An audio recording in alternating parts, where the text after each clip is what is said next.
You're a baby holding a baby.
He takes care of baby all the time.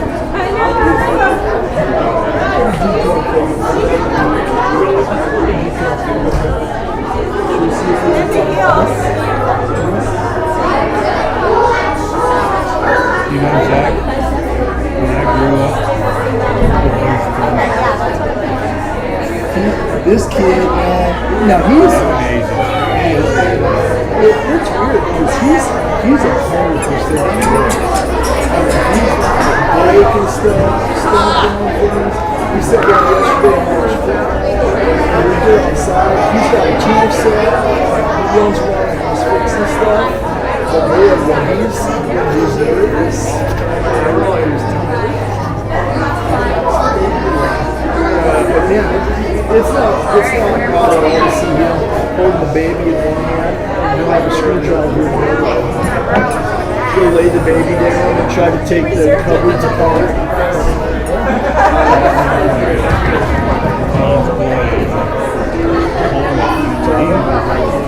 Yeah.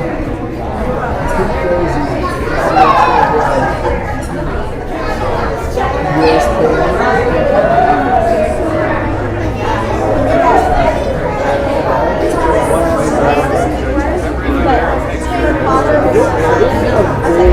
I think I'm gonna have to go get some.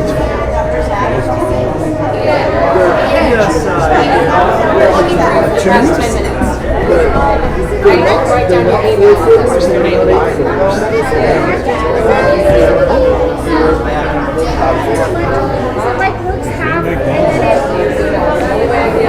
Might be 6-footers. I don't know.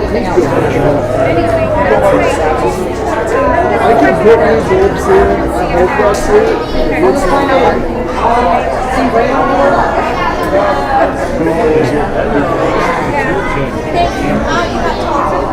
Really? Oh wait, no, I can't. I'm sorry. Yeah, sure. It's like, how do you even get it? I don't know when it's right. Yeah, really careful. Like right now. The door didn't shut. Sure. They just went like this. Oh, I bet those were nice and cheap too, huh? Cheap and half price.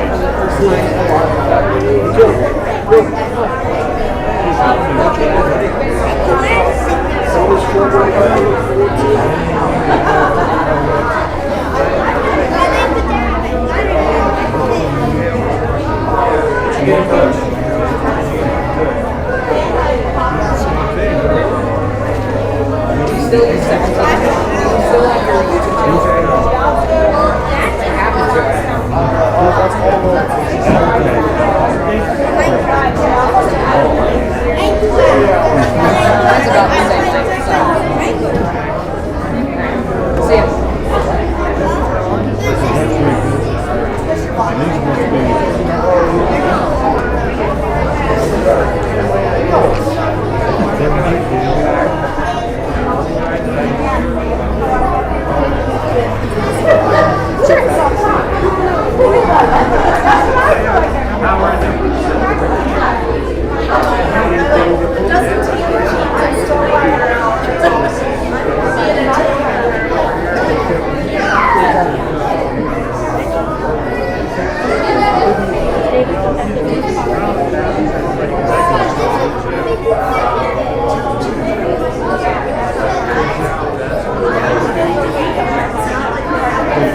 I think he's actually going to be pretty good. I think he's going to be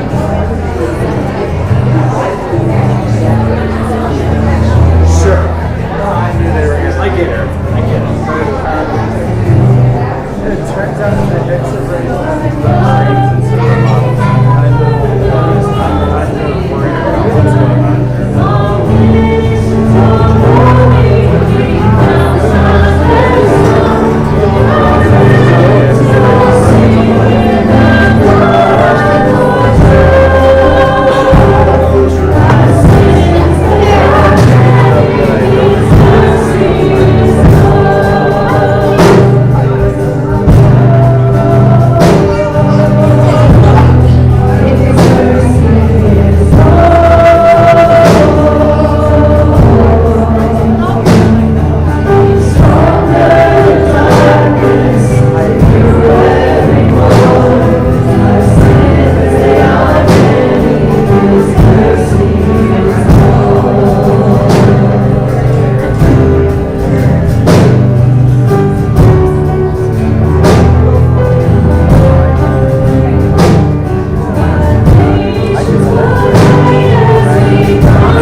Sunday. I'm sure you've all noticed by now we have the Hicks in town today. Plus one, Karis is dragging around some guy. I talked to him for a second. All right. Timothy thought that was awesome. That's good. We are back to the beginning of the Psalms of the Day this month. It's the first month of rotation. So today is Psalm 4. I'll read this for you. Answer me when I call, O God, of my righteousness. You have given me relief when I was in distress. Be gracious to me and hear my prayer. O man, how long shall my honor be turned into shame? How long will you love vain words and seek after lies? Selah. You know that the Lord has set apart the godly for himself. The Lord hears when I call him. Be angry and do not sin.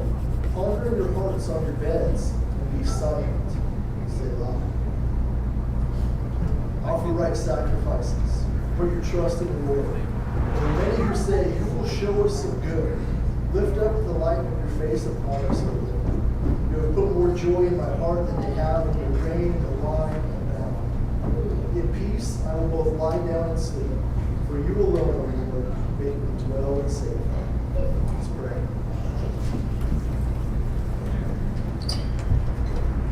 Father, this is one of those songs that has a lot of lines to be remembered. To be angry and do not sin, to lay down on the beds and ponder and remain silent. Think about the things that have happened, the questions we have, the confusions that we wonder our way through when we wake up in the middle of the night thinking about things. But then always to know that you are a Savior. You are the place where safety comes from. You are a sanctuary. You are a holy God. And you are the one who listens. Father, there are so many songs that have the first part of these ideas, the wondering and the guessing, asking where you are, how long it will be that you listen and don't respond. They have no answer, but this one does. And I think our lives are like that sometimes. Sometimes we wonder how long it is that we have to ask, how long it will be before you show up and do something amazing for us, how long it will be before you answer our questions. And sometimes we sit and wait to see what happens. And other times we get answers. We remember that you're good, you love us, and you care for us, and you do nothing but good things for us in our lives. I don't do this a lot. I'm going to do the psalm prayers, Father. I know that Elizabeth got good news this week that she's been desperate for a long time. Father, you were good. You remember us, and you look down on us, and you smile on us, and you give us life. Give us hope, and help us to always be thankful and remember that we need you. Thank you for being our God, our sanctuary, because you always with us.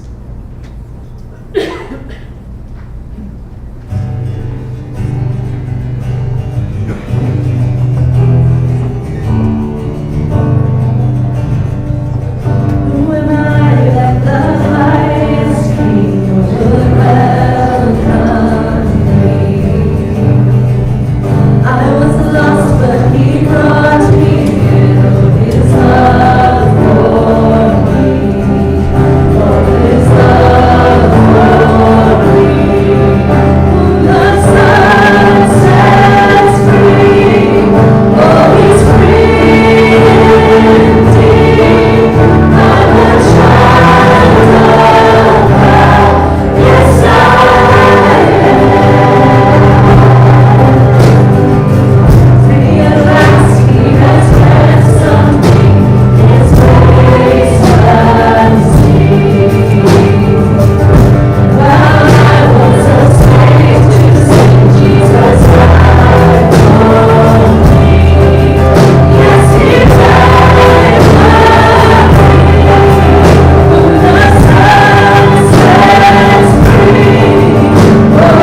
seated, the elementary kids and the preschoolers go downstairs.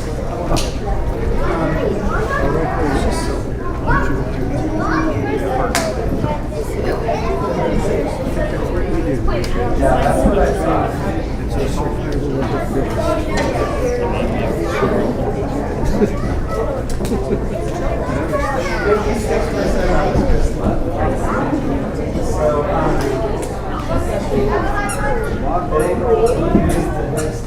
So, I'm going to remind, I know a lot of the parents are taking the kids downstairs and going to be coming back up, but I want to remind you guys that we are now going to be doing a thing where we, I feel like I'm get the roll out, but we're going to be doing the thing where we are going to be picking the kids up before they come upstairs. They're not going to just be released in mass. So if you're a parent of a child, mingle a little while, but do not go to lunch without your children. They will be downstairs. So, and yeah, it is great. It is really fun to have the Hicks family in town. I have not even got to talk to Roger or Crystal yet. We've been in the building for an hour and a half or so. But something happened. Did you guys notice that they left with a bunch of kind of awkward, gangly kids who couldn't pass a sobriety test even if they were sober? And I come back with a bunch of Marines and supermodels, and I'm not sure how to feel about this, but I think it's another one of those things where I just got older again. Thanks for proving it, Roger. Anyways, we're in James chapter 5. We are 2 Sunday mornings away from kind of moving into the next little phase of what we've got going on around here. And I'm glad for everybody's here today. I know that we had a really a nice turnout in Blythe's class today, the study for the women. I think it's called Speak No Lies or Live No Lies. That class is, it was just an introductory class today, so if you want to join, it's never going to be too late. And thank you guys for all being here this morning. So James chapter 5 continues with a journey through basic Christian behavior 101. We've been kind of going through James, not super quickly, but not in the greatest detail possible. But it's the idea that James really wants to teach us about Christian living. Today in chapter 5, he's going to give us. We're going to go 1 through 12 today. And we're going to see kind of the first 6 verses that we talk about today are dedicated to a conversation about the wealthy. And so this is where I normally make a joke about, well, so it's for other people. But really, the odds are really, really high that everyone in this room is in the top 4% of wealth in the world. If you're not, don't worry, you'll grow a little older and you'll get there. But only takes about $1,000 a month to put yourself in the top 4% of wealth in the world. And so, kind of talking about ourselves, but really the way this is divided out, the harshness that James offers to the wealthy in this chapter is probably not dedicated to us at too great a level, and that's more than me just not wanting to admit a hard truth or anything like that. It's, the reality is that we are going to be able to listen to this and think about it in a little different context. But the second 6 verses are going to kind of flip the script a little bit, and it's going to be a little bit of a diatribe on patience in several different contexts. And they kind of stand opposed to each other. Because what James is doing, he's addressing a church body, and he's been doing this from the beginning of this entire book.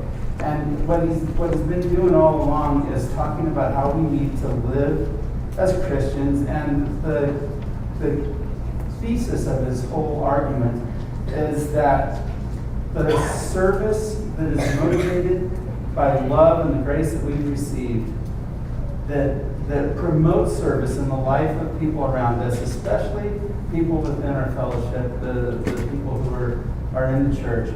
That service is the key to demonstrating faith. And then faith demonstrated is faith trusted. It kind of is. It's like we get to recognize and understand that we can be confident in our walk. And so he's got these two things, riches and patience, that are set side by side. This is the first time that James has talked about either one. In fact, this is at least the third major address towards wealth that James has offered us. He got us in chapter 1, he got us in chapter 2. We have to kind of pay attention to the fact that he is addressing something on purpose. And the biblical model is not going to be to tell you that wealth is evil. You know, sometimes we hear people say, in fact I saw this the other day, written in a conversation online where somebody's trying to argue about why he's not a follower of Christ, and the love of money is, the money is the root of all evil, and he just talked about how churches hoard money and things like this, and churches do hoard money, he'd probably be right, but the Bible says the love of money is the problem, not money itself. Money is neutral. Dave Ramsey always holds a brick up and he says money's like a brick.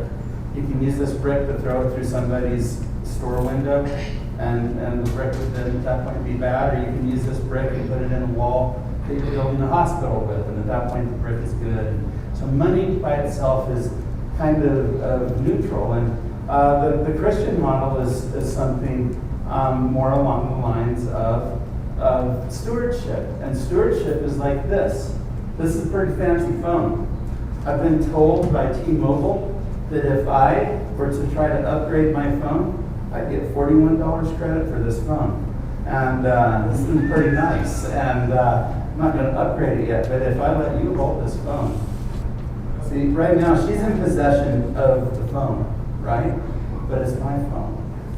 And that's how all money is in the kingdom, right? Every penny that we have in our wallets, we are in possession of. Who keeps pennies in their wallet? I've been thinking a lot while I'm talking in the middle. Memory does all right, but it's my phone. It's God's money, and we are in possession of it. And that's kind of the biggest idea that we can take when we think about what wealth is in our life. And so let's look and see exactly what James is doing with wealth here, because he's going to talk about it in a fairly aggressive way. And I got to tell you, if you want to have some fun reading, find out what the Puritans think about James. They love James. That's the horse that they ride to death. And everywhere where James is correct and confrontational, you can count on a 300 years ago Puritan preacher to do a sermon and really express all of this. Even the first idea says, now listen up, you rich people. This is verse 1. Weep and wail because of the misery that's coming upon you. And this one guy, his name is Jonathan Trapp. And he wrote about this, that he says, the weeping and wailing right now is a good thing for those who are wealthy and not using their wealth well. Because he says it's better to wail in the presence of Jesus while you're on this earth so he can wipe your tears with a handkerchief of love than it is to go into hell and howl with the devils who are whipping your eyes out with a lash because of what you've done with your riches. And so it's kind of I think there's an encouragement, a really strong and visual one except for the person who got their eyes whipped out. But it's a strong encouragement for us to think about what James is actually talking about with wealth here. And so verses 1 through 3 give us a good beginning. Now listen, you rich people, weep and wail because of the misery that's coming upon you. Your wealth is rotted, moths have eaten your clothes. Your gold and silver are corroded. Their corrosion will testify against you and eat your flesh like fire. You've hoarded wealth in these last days. This is the first warning of inappropriate wealth, of people not holding wealth well. When he talks about all of your goods, they've rotted, it's corroded, it's no good anymore. And it's simply because it was piled away and put somewhere where it could be of no use to anybody. You literally hoarded it. That's what he says at the end of verse 3. You've hoarded it. Now, he's not talking about saving here. He's not talking about planned saving like Solomon speaks of in the Old Testament. He's not talking about anything that is healthy and good and set up for the future. He's talking about simply hoarding. And it's hard to tell the difference sometimes for some people. I remember the year that Bill Gates was named the Man of the Year by Time magazine. It's been a long time now, 10 or 12 years. But one of the things that came out from that is Bill Gates' charitable giving amounted to $98 that year. And one of his charitable gifts was a pile of underwear that he donated to used underwear that he donated to Goodwill. I'm sure it had been clean. But he did that, and it's like he was just beaten with the hate shit for that. But it turns out that for the last 30 years, Bill Gates and his wife have been making plans. And they've been putting their wealth together and holding it back because the difference they wanted to make needed to happen in a big way, in a big hurry. And so over the last 10 years, we've seen that Bill Gates and his wife and Warren Buffett, none of whom follow Jesus, but are exhibiting an incredible desire to give to people who have need, and water in Africa, things like that. And we'll see what happens with it. We'll see how it plays out all the way to the end. But this is the idea that hoarding that's kind of going to be trouble. That's the place where we could maybe challenge ourselves and say, what's the purpose for the wealth I'm holding?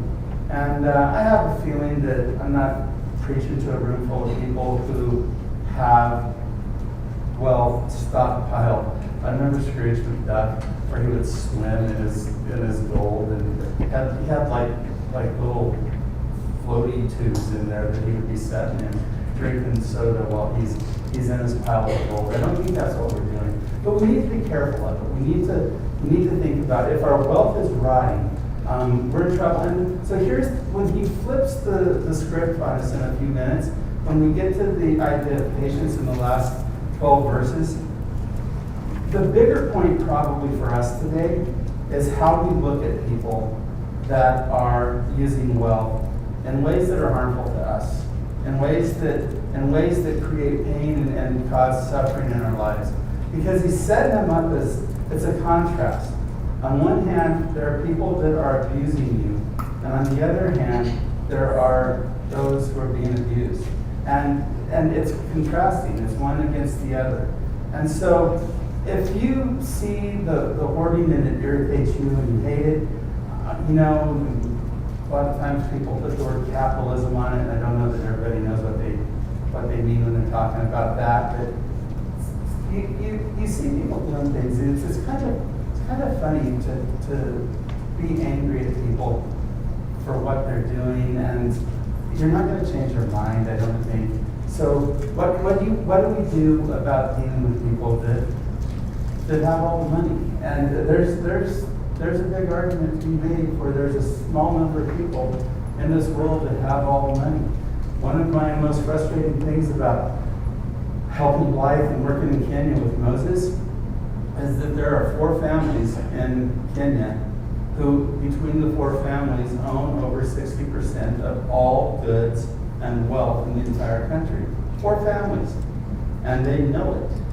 And they keep their people poor, and they abuse them with it. And they're hoarding financial riches. Kenya's not a poor country if it's spread it out among the people, but it's hoarded by people. And so we watch out for that. And it irritates us and we hate it. Be very careful not to do it, but for the most part, know that it's happening out there and know that God is aware and he's thinking about it. And he's telling the people that are hoarders, hey, the best you're going to get, you're getting right now. And have you noticed one of the things about all the people in the world that you would classify as hoarders, or that I would, with finances? I'm not talking about filling up your house with newspapers for 45 years. I'm talking about finances. They're not happy in general. They're less happy than we are. And one of the ways to kind of see this is to look at every year, at the end of the year, you see all these famous, super rich, famous people who have died. And look at the ages that not most of them, but a lot of them are dying now. A lot of them are very, very young. And they're dying by trying to find happiness for the most part, or recognizing that it's not there. They're looking for it in ways that they can't be happy. And so we want to pay attention to what it is to hoard. The Bible talks about rich people quite a bit. Abraham was rich, Job was rich, Solomon was the richest man in the world. You get to the New Testament, there's the story of the rich young ruler. That's the first one that I mentioned today that God actually kind of has the negative warning about, is the rich young ruler, because he couldn't give away things, he couldn't let go of it. It would almost be like if you didn't give me my phone back. It's like, no, you gave it to me, now it's mine. I'm gonna keep it, and that's what James is warning against here. So verse 4, he gives us another one. It says, look, the wages you failed to pay the workmen who mowed your fields are crying out against you. The cries of the harvesters have reached the ears of the Lord Almighty.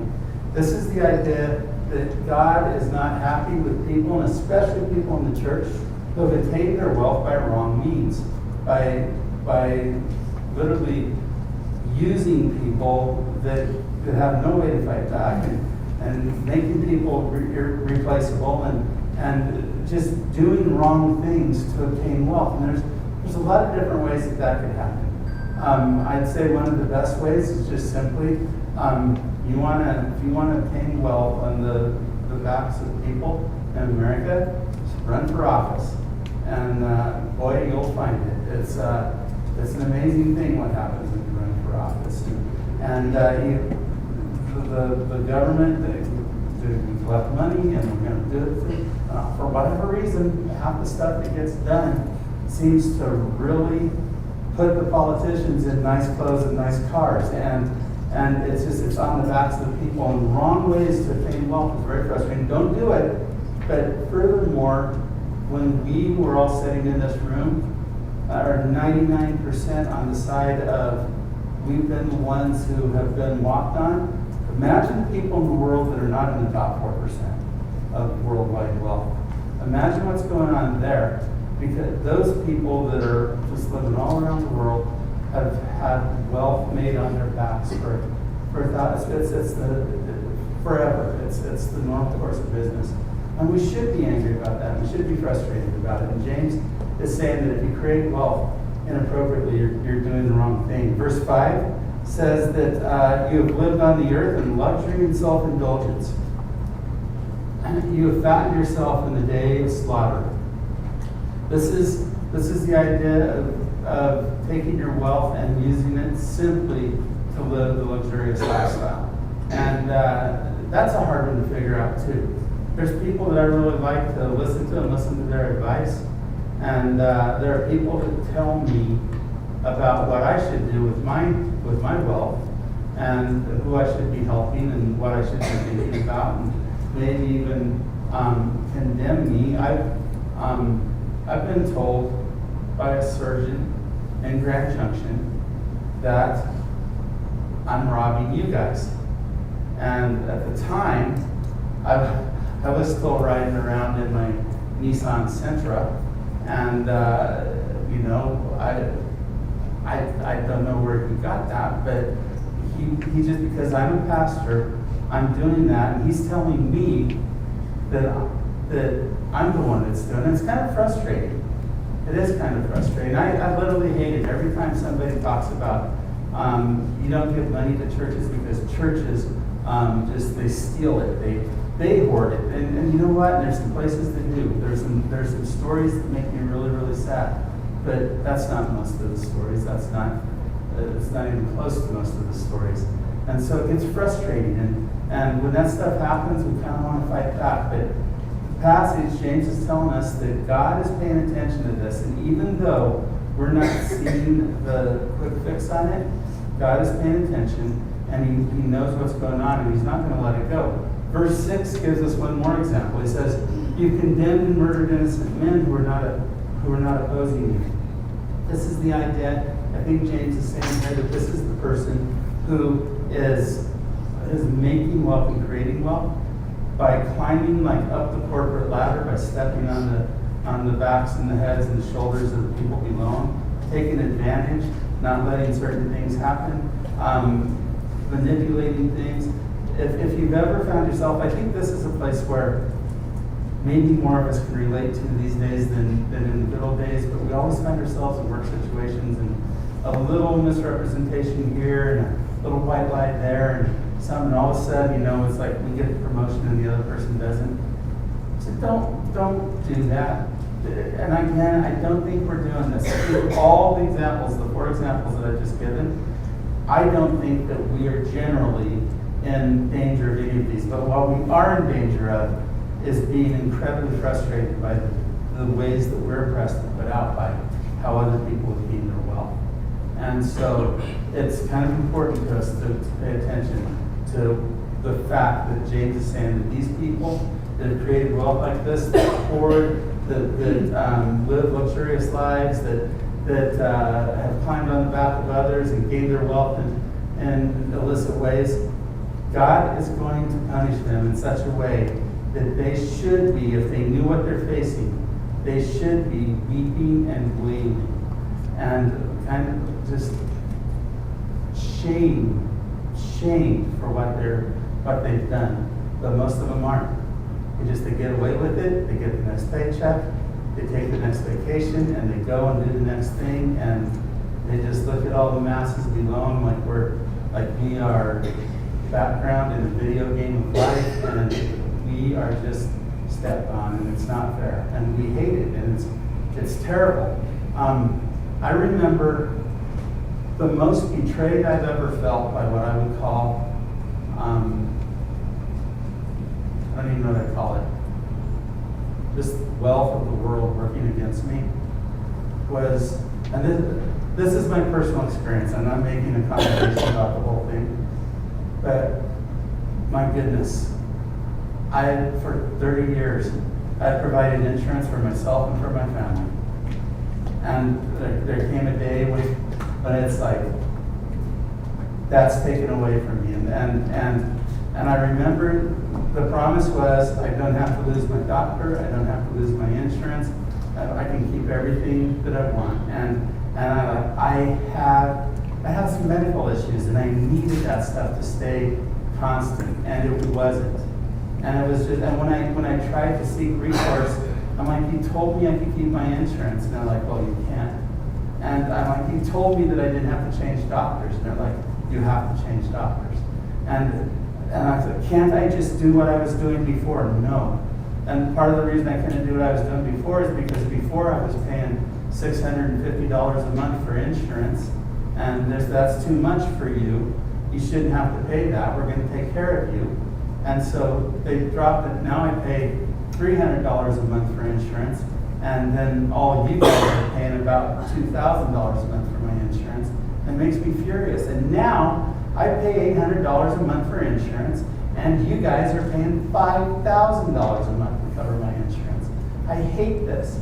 It makes me angry. It makes me, it gets me political. It gets me vindictive. It gets me revenge oriented. It gets, not very much revenge, because I'm like, my best revenge is usually like just yelling at people a little bit, get off my lawn and stuff like that. But I hated that, and it was really the first time in my life where I felt like the haves told me, and I've always recognized myself as a have-not, but I always wanted to be kind of self-sufficient.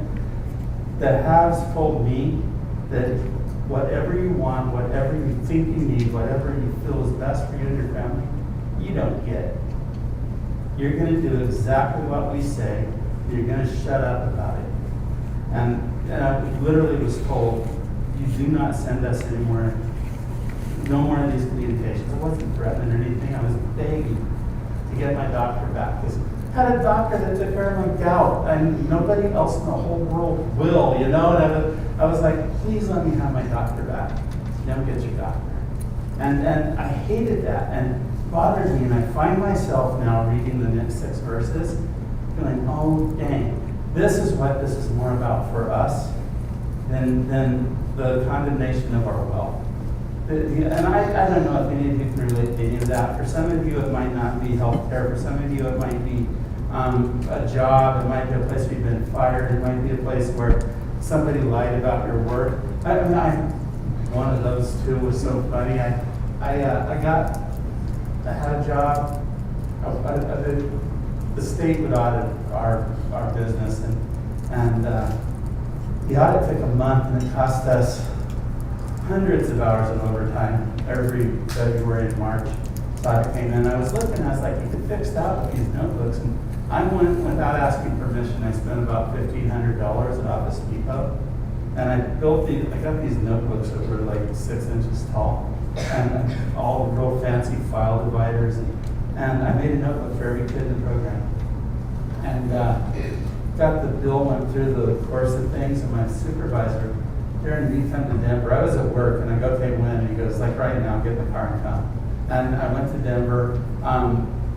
He chewed me out and wrote me up for spending that money, wasting the money, and blah, blah, blah. I was like, oh, okay. And so now I'm written up. And come back, and 3 months later, we're doing the audits.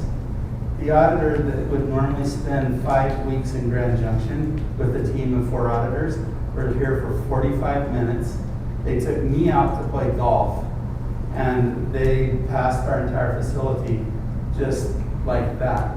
And he told the guy, this is what everybody should do. I was brilliant. Amazing, right? So they call me in, and they call me back to Denver. You gotta teach everybody how to do this. So I taught everybody how to do it. Got a letter that said, thank you, Darrin. You saved our business over $1.5 million this year. With the audits and everything, here's a $100 gift card. So I think it was Bennett's Steakhouse, I think is what it was, or Bennett's Barbecue, whatever. And you know, they never took the write-up off. That's what I was wondering. Never.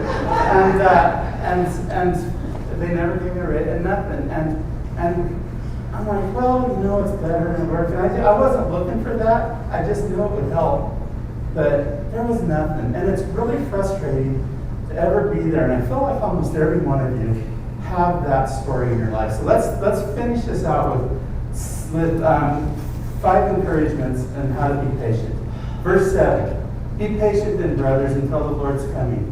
See how the farmer waits for the land to yield its valuable crop, and how patient he is for the autumn and spring rains. So be patient in the idea of waiting. There's a lot of things that we're waiting for. Some of them have to do with our finances. Some of them have to do with other areas of life. James is contrasting this, I believe, with what it is to kind of be in the unwealthy part of the, maybe not of the world, but of your world, the place where we live. And sometimes we're waiting for raises, we're waiting for better jobs, we're waiting for better opportunities, we're waiting for good things to happen. But James uses the farmer here to talk about this. One of the keys, if you know farmers are patient. They have to be. Farmers do the routine, and I always talk about it. The law of the harvest is pretty simple. You will reap what you sow, you will reap more than you sow, and you will reap later than you sow. And so the farmer prepares the ground, he sows the seed, and then he waits. He waits for the rain, he waits for the growth, and then he waits, and then he waits, and then he waits, but he knows it's going to happen. God is promising us always, in so many different ways. If you read the promises of God, no matter what your issue is, be patient and wait, because it takes time for the seeds to grow. Because God's greatest gift to us is really, it's in the seed. Because the seed and the waiting allows something that's more important to God than the stuff He could give us. He could give me $1,000, but He could also give me a seed. He can give me the character growth that comes by waiting, and then I can watch the harvest actually go. You know, in the Garden of Eden, Adam was given the garden to work and to keep it. And by keep it, that means he has this responsibility over it. He can look and see. He's got ownership and just the blessing that comes by having his purpose connected to something that's going to require him to wait just a little bit. And that's kind of a neat thing. Verse 8 says this, you too be patient and stand firm because the Lord's coming is near. The word stand firm there, some of your Bibles may say establish your heart. I'm not sure, it's kind of an easy change. But the idea of establishing your heart is connected to, it's actually connected to the Old Testament.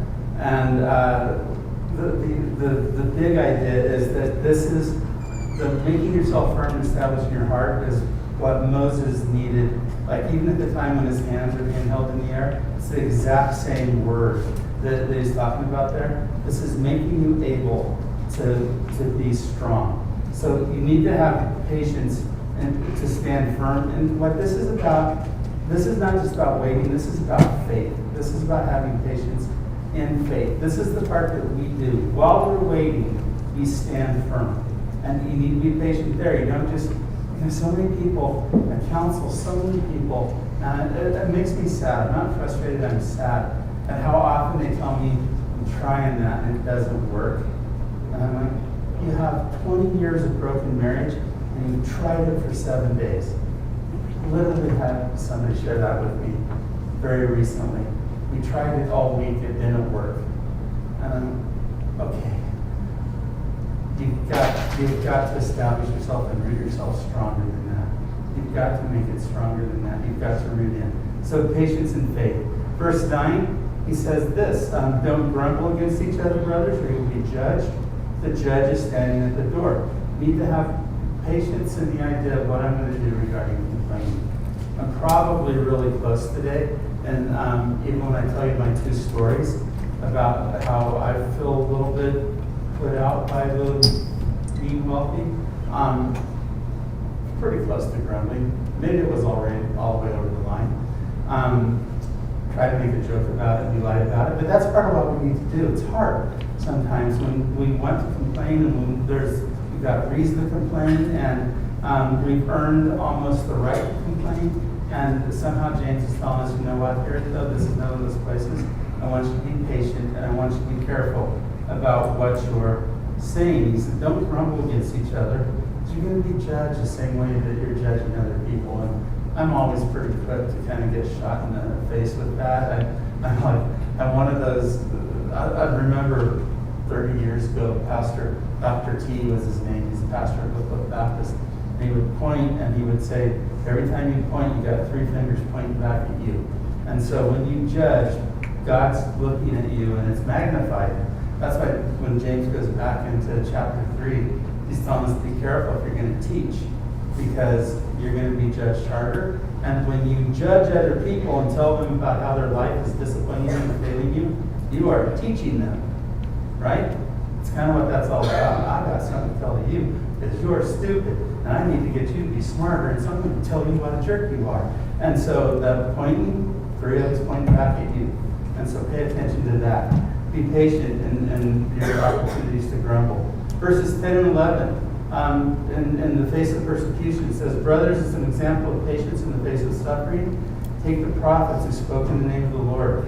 As you know, we considered blessed those who have persevered. You have heard of Job's perseverance and have seen what the Lord finally brought about.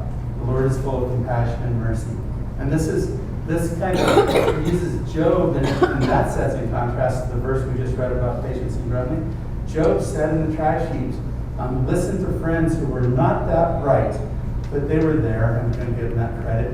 And he argued with them and discussed with them and fought for the idea of God and his relationship for 38 chapters. Meanwhile, back in chapter 1 or 2, I can't remember now, but Job's wife just goes, curse God and die. And boy, that's grumbling, that's unhappiness. Everything that, even in the middle of persecution, fight for it. I love the beginning of the Sermon on the Mount. I missed it by 1 page when I did that. This is Jesus talking in the Sermon on the Mount. This is an amazing thing. He says, blessed are you when people insult you, persecute you, and falsely say all kinds of evil against you because of me. We're like, if people are persecuting us and saying all kinds of bad things against us and many things, especially because of our faith. The last thing we feel is blessed. In fact, a lot of times we feel like, why, God hates me. He must hate me because of how my life is going, because of what's happening, how people are talking about me. That James is saying, don't look at it that way.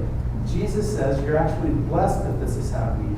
Why? Because in the next verse there he says, rejoice and be glad. Rejoice and be glad even though you're being persecuted and people are saying bad things against you. Rejoice and be glad because great is your reward in heaven, for in the same way they persecuted the prophets who were before you. You're going to get a reward in heaven.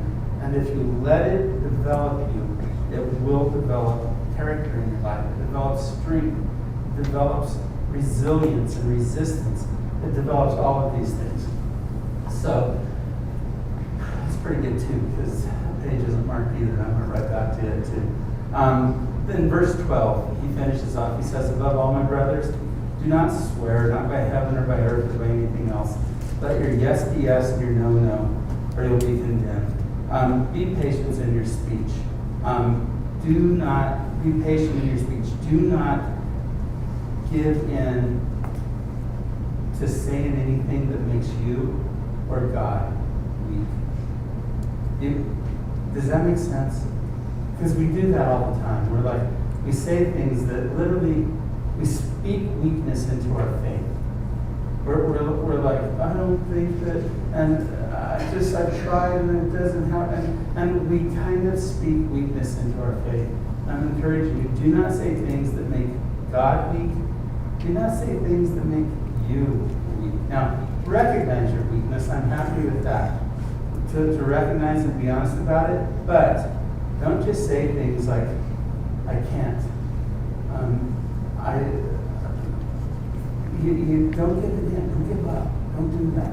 You've got to hang in there. Well, how long do I hang in? James is talking about it in the context of to the end. You hang in all the way. And so that's the encouragement that James is giving us. And he has talked about this in chapter 1, 2 different places in chapter 1. Be quick to listen and slow to speak. He's just literally saying, don't say things unless you're ready to say the right thing. And later on he says, don't say you're going to be super Christian and then not have any intention of following up. Chapter 3 is telling us that your tongue is like a rudder that turns a big ship. He's got all of this encouragement saying that the things that we say are vitally important. And he wants us to follow the teaching of Jesus in the Sermon on the Mount by saying, let your yes be yes and your no, no. And that's what he's talking about. You'll be condemned if you're not. And condemnation is simply the losing of your potential joy. Jesus said, I've come to give you life and life more abundant. And by not being patient, we lose the opportunity for abundant life. And I wish I had a joke to close this with, but I don't. Father, as we close our time together, I am grateful, Lord. I'm grateful to be a part of the church that, Lord, I think really does get it without people financially. What to do with our abundance, and I know for everybody, abundance is it's relative, and that's true and it's obvious. But Father, for me, abundance is every now and again having a $5 bill in my pocket that I might have earmarked for something cool to drink later on, that instead ends up, Father, in the hands of somebody that I'm just told me to give it to. And Father, for other people, abundance might be something much different. And Father, my prayer would just be, help us to be wary of everything that passes through our hands that we can call a resource, that we would just remember that that's not my phone, really. That's God's. And what you're asking us to do is to do your thing with everything that we do have. And so I'm grateful for that. I'm thankful. I want to protect it. And so, Father, help us to make decisions, not only individually or as families, but as a church. Protect the money that we have, the resources that we have. But on the same hand, Father God, in this world we live in where There's just so much unhappiness and so much negative discourse and so much struggle. That Father, we would find ourselves, Lord, striving to be patient, seeking to stand firm, seeking to have stout hearts, Father God, knowing that our souls are being won and being brought into oneness with who you are. Father, it's in Jesus' name we pray. Amen.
To do whatever you want to.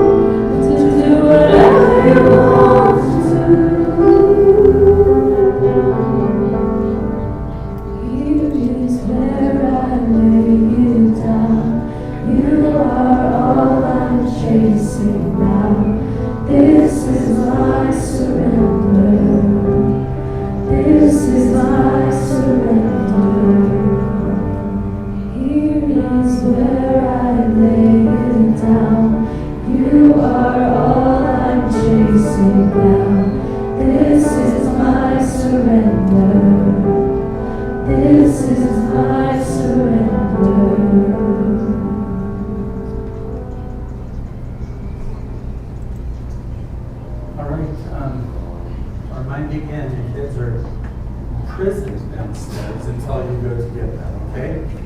Might not be exactly that bad, but Father, as we finish our time here together in fellowship, my prayer would just be that you would be with those in our church family who are suffering with Lord, health concerns. And think of Matt and Elizabeth for sure, and I know Dave Moyes has had a really rough week, and there's a lot of others. But Father, be with our friends and family that have those needs.